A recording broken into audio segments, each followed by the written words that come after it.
Muuxannoo waggaa dheeraa kan qabu hawaasa biratti fudhatamummaa gaarii irra kan jiru ogeessota hedduun qoricha aadaa garaagaraa ofuma isaatii kan qopheessu iddoo yaalaaf mijataa ta'e kan qabu akkasumas mana raabsaa fi gurgurtaa qoricha aadaa addatti banuun uummataaf tajaajila kennuutti kan argamu haalli keessummeessa hojjettoota isaa kan nama hawwatu mana qoricha yaala aadaa Sheekaa Daawwee fayyaan faayaa nagaa fi fayyaa hin dhabinaa tasa yoo dhukkubsattan ammoo rabbii gaditti isiniif jira isiniin jedha manni qoricha yaala aadaa Sheekaa Daawwee magaalaa Shaashamannee keessatti tajaajila ajaa'ibaa kennaa jiraachuu isaa hammam keessantu beektu tajaajiloota nuti kenninu muraasa keessaa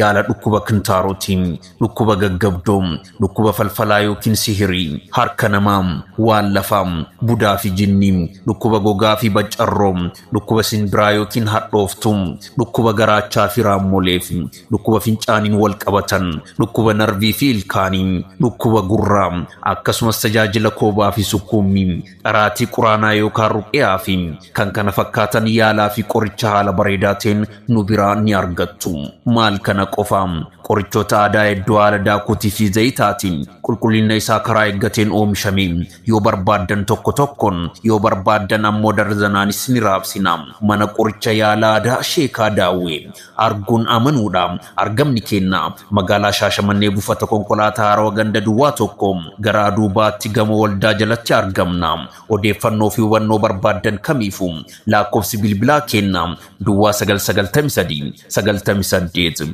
45 10 yookiin Duwwaa 984 9994 99 irratti nu bilbiluu ni dandeessu mana qoricha yaala aadaa Sheekaa Daawwee fayyaan faayaa fayyaa hin dhabinaa isiniin jedha.